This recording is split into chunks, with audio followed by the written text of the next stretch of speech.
Hey everyone, and welcome back to Country Music Made Me. Thank you so much for joining us once again. On today's episode, we are excited to welcome Scott Stevens. Now, Scott has taken an interesting journey towards a career in country music. It began as a youngster when he was inspired by his dad's guitar playing. Over the years, there's been sports, there's been university, but throughout that time, music has always been the thing that has pulled him back in, that has tugged at his heart and his soul. And following passing the bar exam after university, he listened to that tug, which took him to Nashville.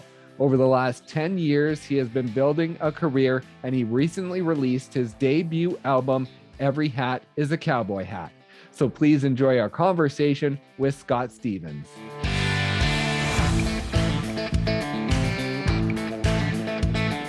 I read that you moved around as a kid. Did you ever stay in one spot too much growing up? Growing up, I think we stayed in one spot for like 7 years, and that was the longest. That was in Alabama. So I was born in Tennessee and East Tennessee, Knoxville, where my family all actually ended up. Right. And then, we hit Georgia, Ohio, Iowa, Illinois, California, Alabama again, back to Tennessee. And it was it made me, those experiences built me. And I started out as a shy kid, and then I was like, well, I got to figure something out. I can't be super shy and still having to do all these I was always the new kid, right. And that's when, honestly, I picked up a guitar. Music became like a constant, like a little consistent thing. I needed something to became a way for me to express myself, and I also like that whole time I was like still playing church music and whatnot, music in the church. I did that, led music for a church for about 2 years in college too. Right. And something like 5 high schools in 3.5 years was Wow. what the final tally of that was. But I moved around a lot. But like I said, I don't know that I'd be in the same place, no pun intended, but like right now, metaphorically, mentally, emotionally, had I not had those experiences. Wow. And picking up the guitar, talk about your dad's influence on that, because I read that he actually played, and he played for some bigger bands. The Talking Heads and Joe Walsh of the Eagles is who I saw that he played for. So talk about his musical background and how that all fit in. Yeah, so he, by the time I came around, he had already kind of hung up the guitar, so to speak, on the wall. But that's the guitar, the very same guitar I picked up, and I kind of did some diving into his background on my own. Once I figured it out, I was like, hey, so he kind of had this parallel journey, back when Ohio was the rock and roll mecca, back like we're talking 60s, 70s, before Joe Walsh before he joined the James Gang, which was the band he was in before he joined the Eagles. Oh, wow. And, it's just he paralleled all these guys that were doing it. And I always thought that was cool. And some part of me had to explore that kind of music because I knew it was part of my dad. And, fast forward, and that stuff, that era is by far my biggest musical influence, Steve Miller Band era, the Eagles, of course, that California country, Three Dog Night, that kind of thing. So, yeah, he was a professional, he's a PhD as well, it turns out. So he kind of continued going to school, and that was always something he valued as well. He didn't necessarily commit his life to music in the way that I have. So, yeah, exactly. And with him being in it, but not committing and sort of seeing that side of life, was there ever a time where he discouraged you from getting into this life because he maybe had a viewpoint of how difficult it was going to be? Yeah. Yeah. That definitely existed, man. And it took shape in the form of, he would tell me, Scott, just keep going to school. keep going to school, and then I'll support, you know, whatever your dreams are. You know, there's a bunch of talented starving musicians, you know, and damn if it wasn't right, but as parents usually are, man. But so I kept going to school, and you know, I think I've ended up in a pretty healthy place with it. I've been fortunate enough to, let's see, I'm on my second or third publishing deal when I moved into town. So long story short, I graduated law school, and that was when I was supposed to grow up, right? Right. Yeah. I was playing bars and churches and coffee shops, anything that you could put a tip jar in front of yourself and play some music. And then I had this firm job waiting on me when I graduated law school, and I started it. And it was the most boring thing I had ever done, you know. Just imagine throwing, you know, just a rock and roll guy into like a real professional environment. So it didn't, it's a little oil and watery kind of deal. So I looked at the girl I was dating at the time. I said, "Babe, I got to go to Nashville." And I was like, I'd like you to come with me if you want to. And good decision or bad decision. I like to think it was a good decision. She's now my wife. And we're here in Nashville, and this is like, we're 10 years into it, man. And it's a good place to be, you know. It's there's a lot of heartbreak, a lot of setbacks, a lot of rejection. But again, maybe that moving around and trying to figure stuff out early in life set me up for that thick skin kind of deal. Yeah. And getting your first guitar from your dad, I think you're about 4 or 5 when you received that first guitar. Do you remember the feeling that you had when you got that first guitar that was your own, that wasn't just one that your dad had sitting on the wall? Oh, gosh, that's a good question. It's hard to answer because my first guitar, this kind of brings up a little pain, to be honest with you. My first guitar was my dad's acoustic guitar. It was a Guild. It was beautiful. It was like something from, it was like either 78 or somewhere between 78 and 84, right? This guitar was made. Okay. And he gave it to me, and it played beautifully.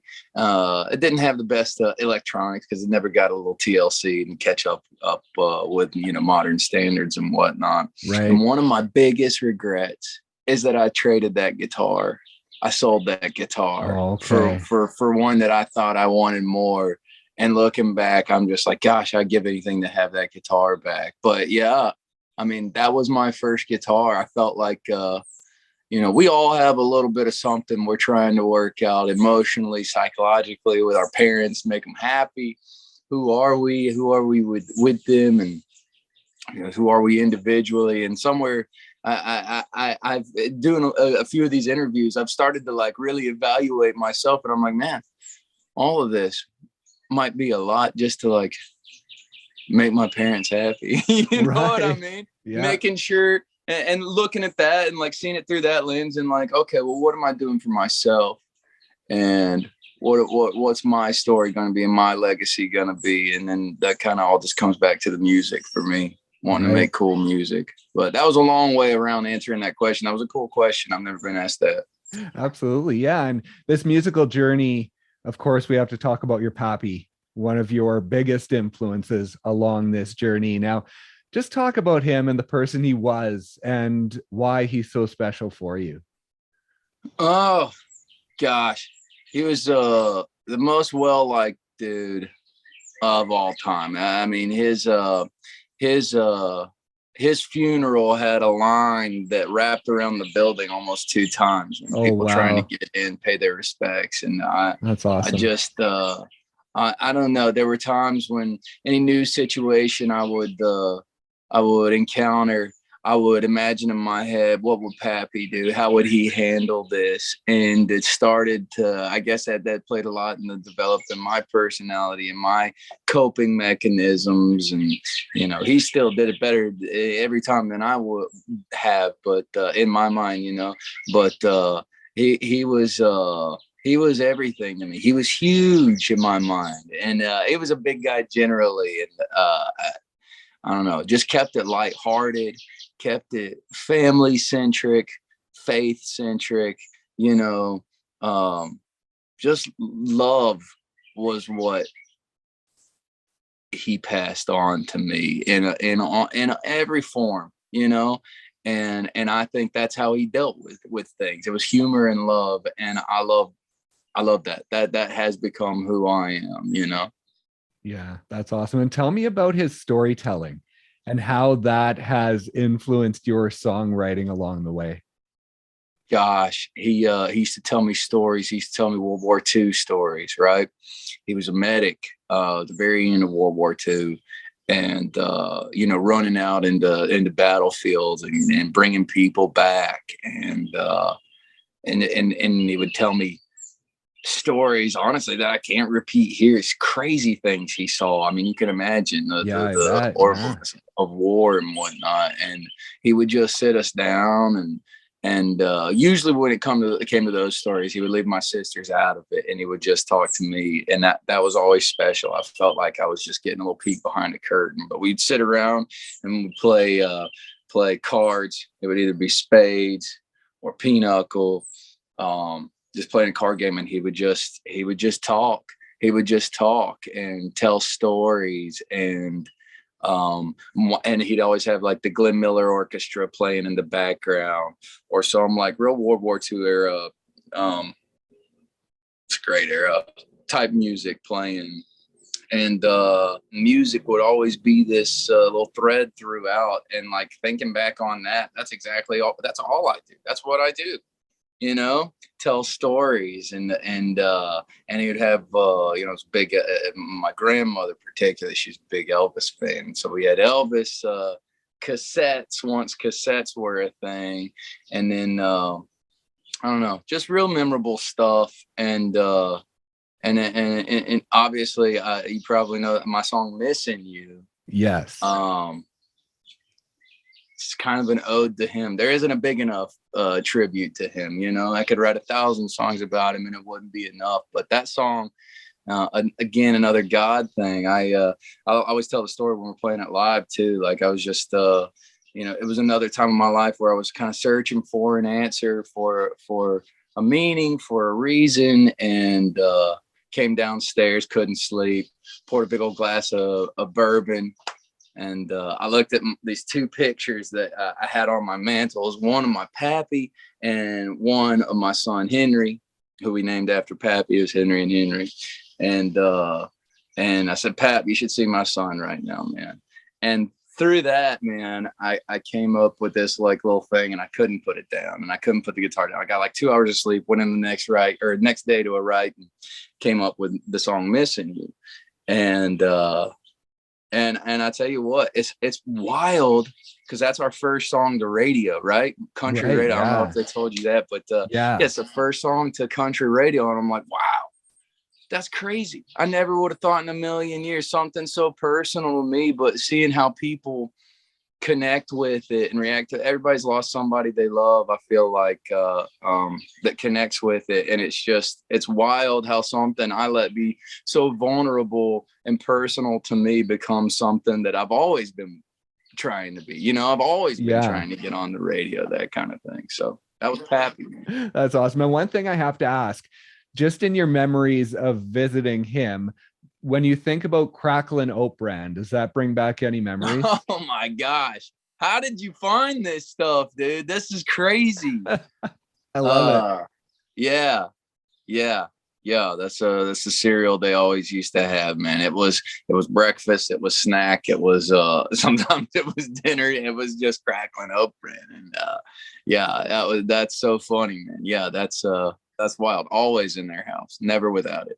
That's awesome. And so let's talk about your music and growing up. Another thing I saw that I wanted to ask you about was your Tascam Digital Audio Workstation that you had, and where that came into play, what age you were when you started messing around with that.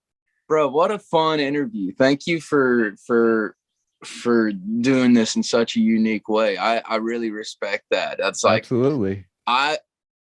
I will, you know, we're just meeting right now, and, you know, we're finding out about each other, but I'm going to be watching what you do, because these are this is interesting stuff. This is the peek behind the curtain stuff. Yeah, that was my Tascam. I still have it. In my mind, I'm gonna like somehow make it like a plaque or something that'll last forever, like a museum type something. But Right, I don't know. I can't get rid of it. Yeah, so many horrible songs I wrote and recorded on that, man.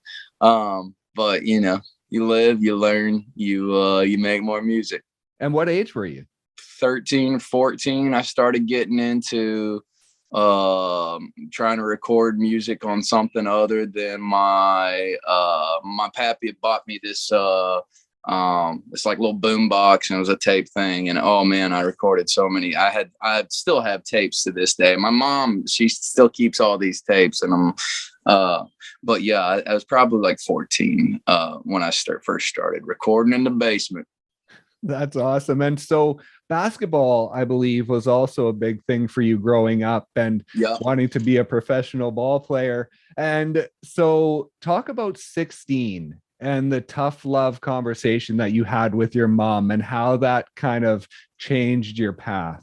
Yeah, she, you know, tough love, I think the world could use a little more of sometimes. She was very encouraging. Don't get me wrong. She's my biggest fan still. I mean, my mom and dad came out to CMA Fest, and they helped us move some of the equipment with us. Nice. And my parents are, nearing 70, and we got them in the hot heat of Nashville, just carrying my and I'm like, I'm sorry. But gosh, so supportive. Couldn't be more supportive, but back in the day, yeah, I was I wanted to play basketball in a real way. Like I was really at the front of the squad, kind of in all my schools and whatnot, up until about 8th grade. And then, whether it be other interest or everybody else just started like getting super tall and really good. And started to sit the bench a little bit, and I kept, I would stay outside practicing for hours and hours. But one day I told my mom of these ambitions, and she was like, "Well, buddy, you're not very tall. You're not as tall, and you might not be good enough." And I'm like, oh. It hurt at the time, but now looking back, I'm like, oh my gosh, how much heartbreak did she just save me? So much effort. I mean, I still had to figure it out a little bit on my own, but yeah, it led me to maybe figuring out how to play another chord on the guitar, Yeah. And shortly after that, I read that you had a snowboarding accident and you broke your arm and your leg. And so you were in bed quite a bit. And that's sort of when songwriting really started to take off for you. That was it. I did this. This is when we were living in Iowa. I was like 15 or 16, and I got pretty into snowboarding. And I got way more confident than I should have been. And I went off this big jump, and I landed, so to speak. Broke my arm and leg in a few places in each one, and had to be homeschooled for the rest of the year, kind of deal. And that's when songwriting, like, it started to be more than a hobby. It was like what I woke up wanting to do. I wanted to make music. I wanted to express, whether it be something because of what I was going through emotionally at that time, or whatever it was. That was my catalyst to diving in head first, kind of deal. I'd already dived into the snowboarding arm and leg first, so why not music at that point? Yeah, it was one of the only things I could do, man. Let's see, it was fortunately I'm right-handed, and it was my left arm and my right leg, and the crutches were kind of a pain for me. So like for the rest of the school year, it was like a few months left anyway. We homeschooled, but I could still do this, and still strum. And jot out ideas and whatnot. And that was when it started to take over, man. That was when the obsession became real. And was there a songwriting contest that you won Yep. following that little Right stint? after that, we again, my mom, shout out Mamie. I call my mom Mamie. She submitted one of my songs to this. There was like this nationwide like scout thing. People were coming out to malls around the area, Okay. and there were there was like, you know, you submit your songs and a tape or whatever, and I got a call that like they wanted me to come back and come in front of them and whatnot. And so I played the song, and they listened to it, and then made it through all these rounds, and I ended up winning the thing. It was like a nationwide thing, and they had like the finale of it out in LA or something. Oh, wow. And from that I picked up this was like 17 or 18, 17, because I wasn't old enough to be out there without my mom. Oh, okay. But I picked up a manager and an agency from that, and Oh, wow. then it started to be like something. I was like, oh, this could be a thing, you know. Right. And so at that point, like you mentioned, you went to university for law, but Yep. with having that at 17 or 18, was there any thought to simply just chasing a career in music, or would your dad not let that happen? Couldn't happen, dude. Couldn't happen. I found ways to talk my dad into, especially when I was under 18. I was like, Dad, I can start, because at the time the snowboard incident had allowed me to graduate a few months early. And I said, Dad, I can take classes online and get ahead in college, also while living out on the West Coast for a little bit and chasing my dream out there. And he said, oh, as long as you keep going to school. And they helped me and figure it out, you know, kind of deal. So yeah, there were certainly several times where I just wanted to stop school altogether. And you know, looking back, you always got two sides playing it out in your head, two voices. Like, what if you would have stopped school altogether and just invested in that? And I was like, yeah, that's a valid thought, but no regrets, man. No regrets. It's always useful. Yeah. I like the way I think now because of a lot of maybe education, maybe just experiences, but whatever it was, I'm okay with it. Right. And so you go to school, you pass the bar, like you mentioned before, you were set up for a job, and then it's like, no, I'm going to Nashville. Now, talk about that move and just the feelings you had inside. And did you know anybody here, or were you just coming fresh and just like, I'm doing this? I did it in a real way, man. I didn't know anybody. This was different from when I moved out to the West Coast for a couple years. Because I finished up school back in Tennessee. So I realized that LA wasn't for me. Came back to school, finished it up at UT Knoxville. Is where my whole family was back at that point. And yeah, I kept going to school. I didn't really know Nashville was what I needed after I graduated undergrad a little bit early, and it's like, all right, I'll keep going to school. I was having success, dude. And now you rewind back in, I was making close to $50,000 a year just playing at bars 3 to 4 nights a week, and I'm a college kid, you know, at that point, and it was awesome. It was I bet. awesome. So I was I had no responsibilities, and you know, it was just that, and keep going to a few classes. And anyway, I decided to go to law school, and then I realized, well, goodness, Nashville's been a place. If I'm wanting to write songs, if I'm wanting to make music, that would be the most obvious place. It's here in Tennessee. What am I thinking? I was like, I'd been back and forth to Nashville all my life, but it was always for fun or something. And Right. I don't know, it just never really dawned on me. I just knew school was a thing I needed to finish, you know? Whether it be because I wanted my dad to be real happy with me or whatever it was, man. But looking back on that, passing the bar, getting ready to start work, and I'm still like, Scott, you idiot.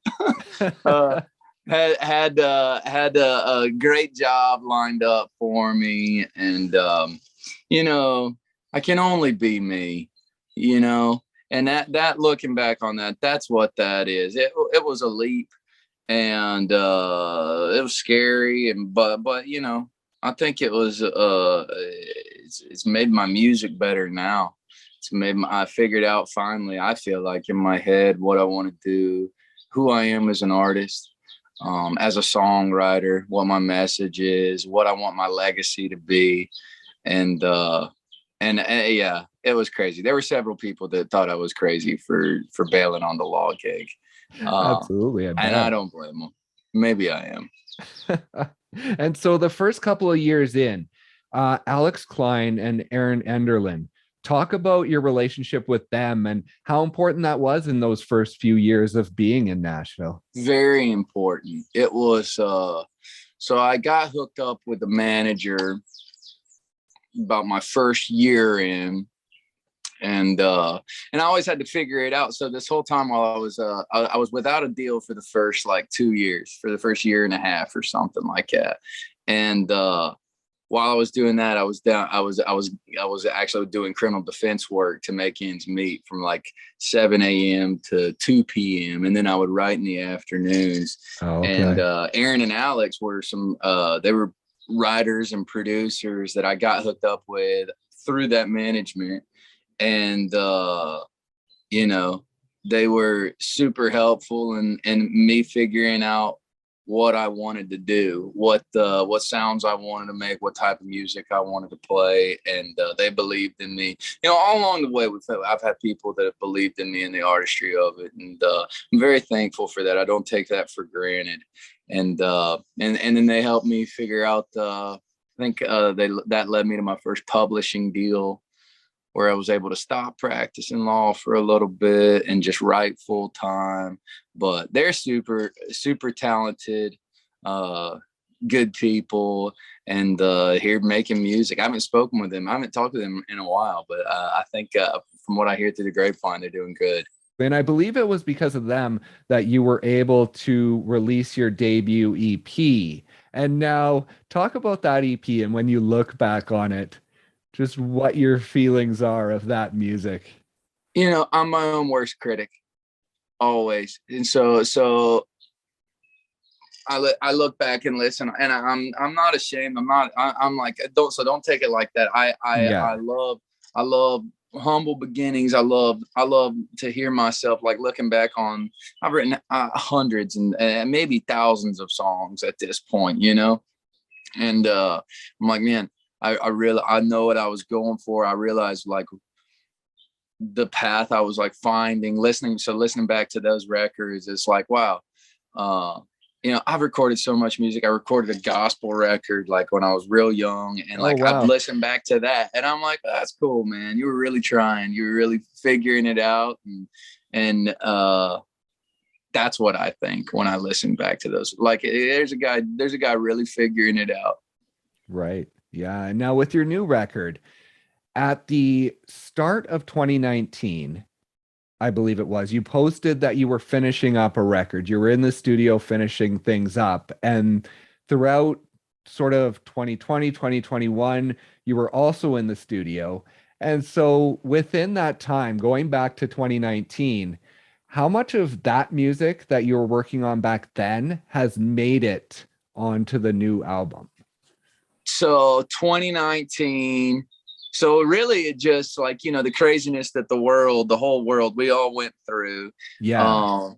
In that, I think what was anticipated to be like a 3 or 4 song EP became a 16 song record now. And so fast, like, rewind back to then, I think my song I Feel Good was written at the very end of 2019. I think there's a song called Gambling Man. I think that was written in 2019. So a few of them, which I'm very proud of that. Like, it's hard to have something like you look back on. Like, that's been my whole goal with this record. It's just I want to be super proud of it. I want my kids to be proud of it. I want it to hold up in a few years, you know? Yeah. In 10, 20 years, I'd like to listen back to this thing. I'm like, hell yeah. And so that's been my goal with all of it. So, like, thinking back to what songs have made it on there from 2019, I'm like, that's pretty cool. the staying power. Because how many songs do you write? And you're always comparing them. You're like, well, what's better? Have I beaten that? And it's cool when the bracket makes a 2019 song pop in 2022. But yeah, I signed my first record deal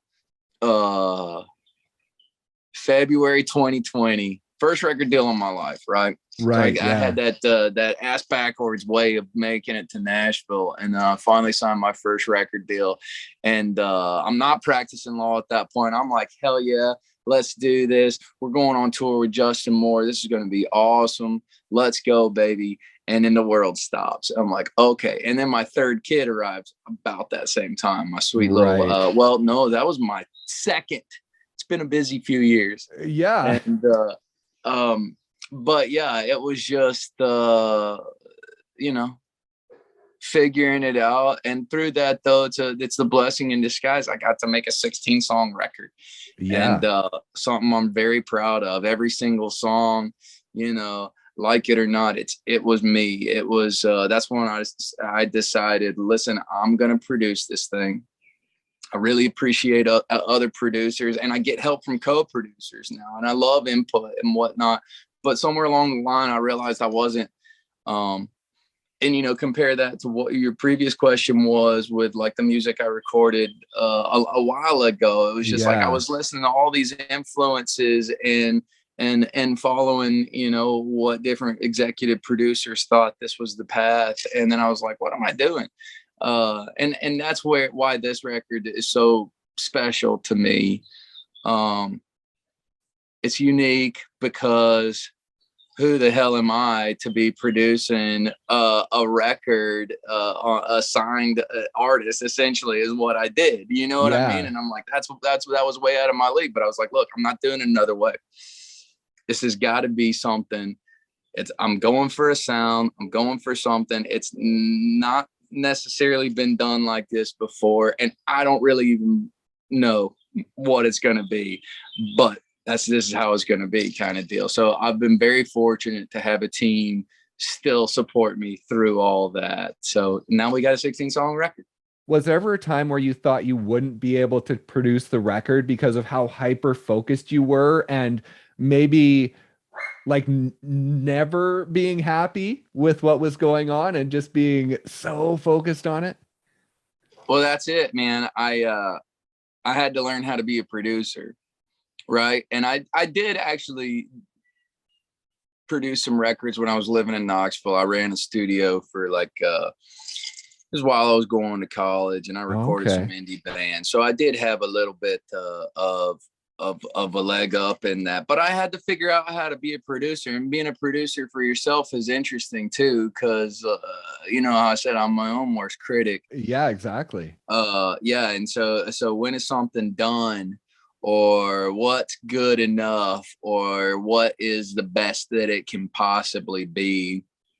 And that was a learning curve, I bet. that was something I had to figure out, and had to find a balance of that, and some sanity was sacrificed through all that. But I think I ended up in a good spot. I'm really excited. We go back into the studio soon to record another batch of songs, and I'm like excited to take what I learned from this 16-song project and apply it moving forward. And I'm just like, maybe it'll be, especially since I kind of created a template for it, for the sound, for the topics, for the message, for everything. Like it was very hard when I was talking through producers to have them latch on to what I was saying, because it's just a little different. Right. So but yeah, that was a learning curve, man. It's like, okay, Scott, do you want to be sane or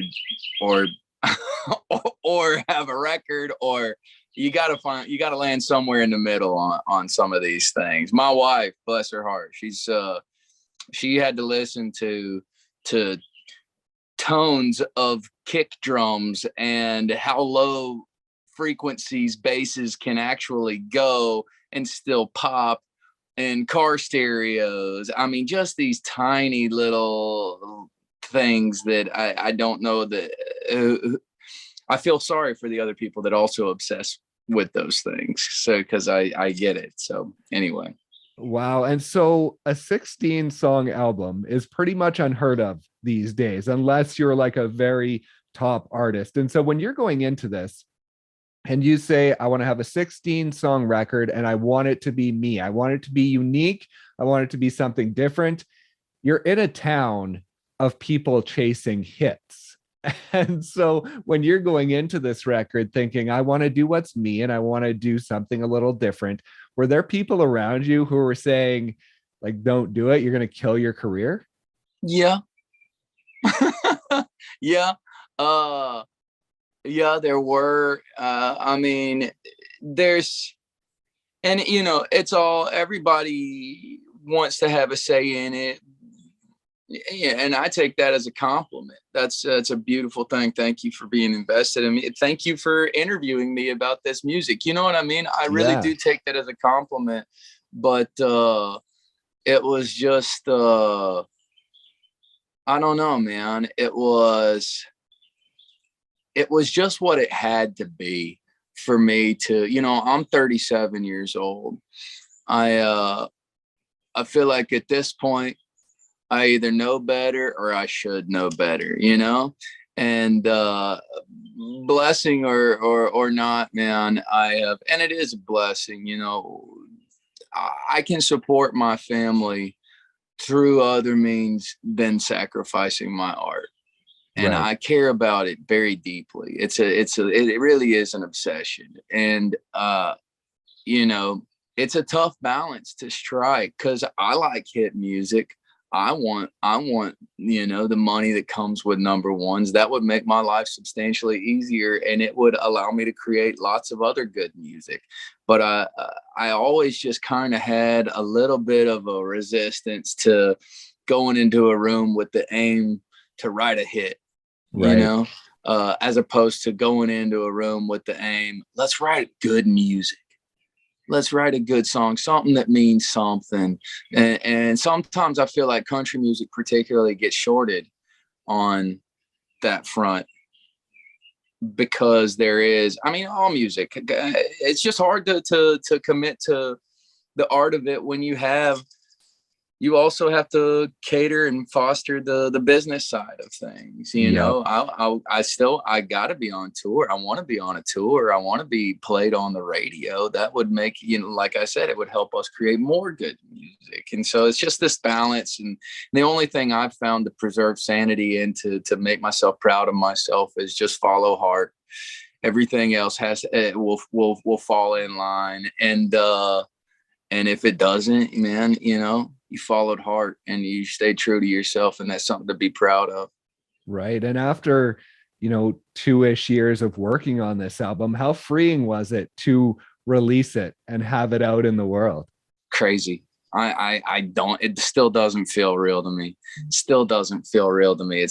It feels, I can't believe people are listening to these songs that I've like rock to sleep kind of deal, you know what I mean? Yeah. It's rewarding, and just for it to be out, you know, I still can't believe, like, Justin Moore is on the record, Heath Sanders is on the record, Farron Rachels is on the record. I got to release it with and through a label and management and agents, and it was something it's a passion project. And like you said, you don't get that a lot in Nashville. Mm-hmm. And so I'm just blessed. I'll take that. And it's inspiring too, because it's like, well, now I want to go make more music. What else can I do? And it's like any artist will tell you, as soon as they get their music out and it's something they're proud, it's a necessary thing to keep moving. You know, it's crazy how many artists I'm still a brand new artist, and I've been playing. I'm 37 years old. I've been in town for going on 11 years. And part of that is because it's so hard to release any music with the support you need to make the music succeed. But if you don't release the music, what are you moving toward? like, what are you doing? No one even knows what you're doing. They can't hear you, you know. Your parents will call in, how's it going? I'm like, good, I wrote another song. I'm like, good, I'll send you the demo. And years later, you know what I mean? It's just so it's cool, it's surreal, and it's cool. And during 2020, when everything shut down, you went back into practicing law to be able to make some money, because musicians weren't making money during that time. And so have you been able, now that the record is out and things are getting back to normal, to step back away from that? Or are you still practicing a little bit? So I'm still practicing. This summer was like music starts to ramp up, and all like when I went back into practice, it got booming for a while. I have a trial coming up next month. So there's just a lot of things going at the same time, but I kind of was able to stop taking cases, and then we're playing a lot more shows. And so it's just that balance, you know. It's comes back to the title of my record, Every Hat is a Cowboy Hat. I wear a lot of different hats, you know. I put on my dad hat every night, kind of deal. And then I get on the road and wear that hat. I go in court and wear that hat. And that's not even why I named the record that, but it's just started applying just everywhere. And I don't know, do I have like the ultimate goal for it? The ultimate goal is just to make the best music I can. I feel like God put this on my head and heart, and I owe it to try to make it and try to get it out. So that's my philosophy anyway. And as you move towards your new music that you're going to be recording, are you taking inspiration from this past album, or are you leaving it there and, like you say, now following your head and your heart towards maybe where your creative influences will flow for this next music? Yeah, you know, there's some things about this record that I'm like, man, I would love to be able to like do this again. I got a song called Neon Anya. Mm-hmm. And that song has this big boom, and the chorus hits huge, and it feels a little bit R&B, while at the same time it's rock and roll and country, but it's country at the heart of it. All my stuff is country at the heart of it, but it's rock and roll. Oh yeah, but also there's like a groove thing, and like an R&B kind of vibe, and a rhythm and blues, like real bluesy, like.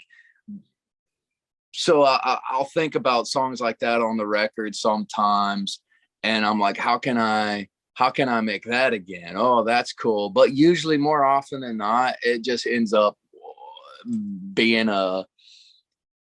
doesn't necessarily, you don't feel the heart of it. Like, it's just, for me, it's got to come from a real authentic place. So whatever that means. Now, I will say this next stuff, it's going to be like the grooviest stuff yet. Like, and it's even further down the line of wherever this thing is going, but I'm very, very excited about it. So, and now you had the cover of Sold on this album, this latest album, which is amazing. Like what you did with that song, and the cover is great. And I saw you talking in another interview about doing Diamonds on the Soles of Her Shoes by Paul Simon. Now, is that still something you're working on?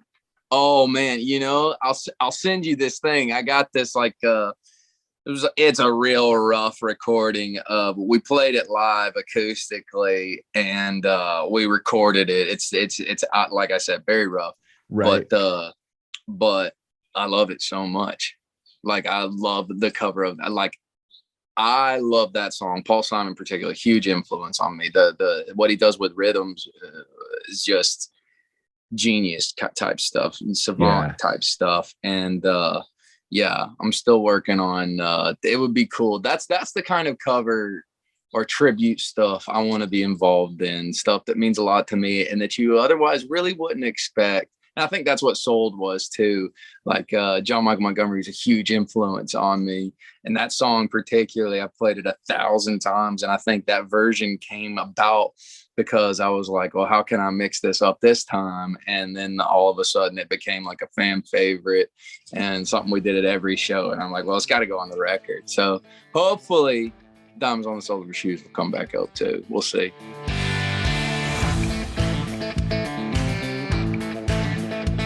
Thank you once again so much for listening, and thank you to Scott for stopping by and sharing his story. Be sure to check out his new album, Every Hat is a Cowboy Hat, wherever you stream your music.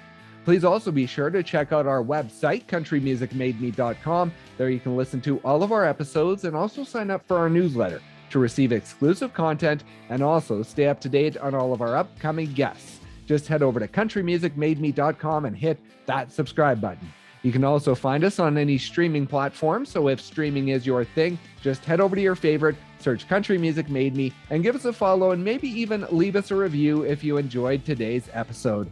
Thank you once again so much for listening, and we'll see you next time on Country Music Made Me.